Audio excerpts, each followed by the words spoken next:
took with the rook. Knight takes e4. King c7 because takes and knight d6 was threatened. Takes f4. Yeah, knight d2 is, as far as I can see, the only try black has. For example, g takes f4, rook g7 is winning immediately. So knight d2. Here fg5 was possible,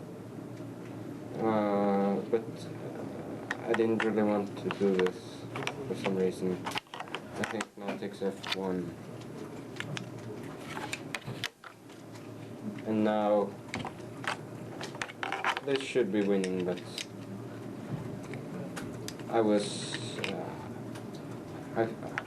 I started to calculate some lines like bishop c4 and like this and this.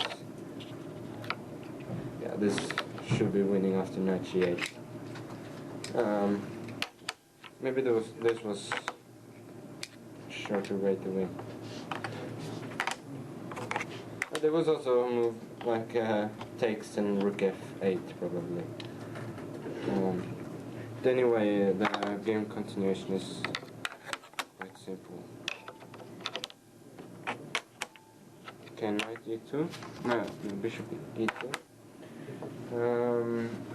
If black takes an f4, there's still rook g7.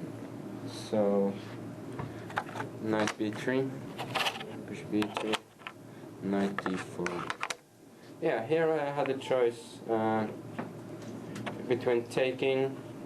Then I will still have 2 pawns more, but there will be opposite colored bishops, and maybe she can get to the queen's side with the king somehow. Of course, it must be winning for white still, but I didn't want to opposite colored bishops, so I did this instead. She gave a check here. If this, I would still just have played king e1, because takes doesn't work. Check.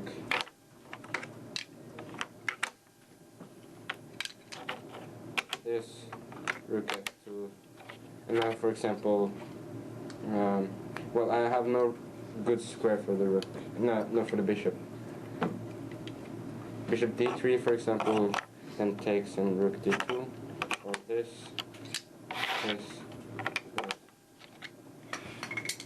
rook h7, and black saves the bishop in the end.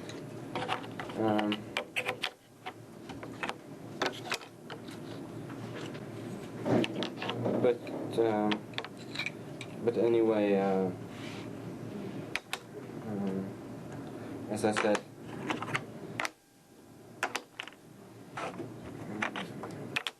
I will just play king e1, and it appears that black has nothing better than rook d4 anyway. Okay, so check. And now knight h7. Yes. Bishop d5. Knight g5. Now knight g2 fails to rook takes g2 and knight e6. So king c6. Rook f1. Yeah. Okay, now she took and a5, king d2, takes.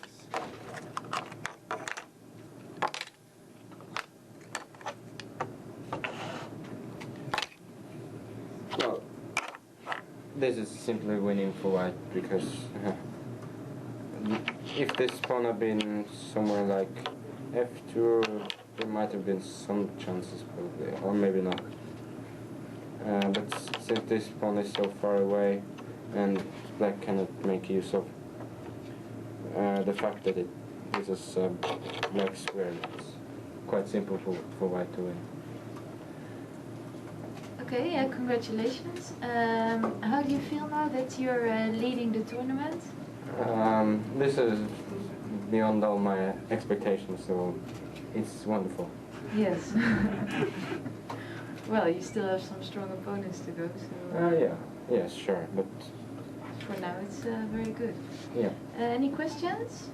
Well, despite the strong opponents, do you have a feeling you could actually be going for a tournament victory? Well, I'm not thinking too much about it. Because, as you say, I have many strong opponents. I had, for example, tomorrow with black against Topalov. So, but I think that my hope of making a plus score is quite realistic. Yeah, you said at the beginning of the tournament that +2 would be great. Yes. You want to reevaluate that now? Well, +2 would still be okay, but well, of course, now I wouldn't be completely satisfied with +2. But still, it's not so easy to win games either. Maybe a quick comment on Fischer's death. Did you study much of his games? And yeah, was it an important world champion for you in your chess education? Well, I saw some of his games, and well, I've seen a lot of his games, and he had he won many games in, I mean, impressive style, just by playing very simple chess, which I've tried to learn from him. So, I haven't heard more than the announcement on so I didn't know how he died or anything like this, but it's a sad occasion for sure. Any other questions? Do you feel you're playing your best chess in this tournament? Sort of, yes. It's. I mean, I don't feel like it's perfect. No. I feel I could do better, but I mean, not much. For sure.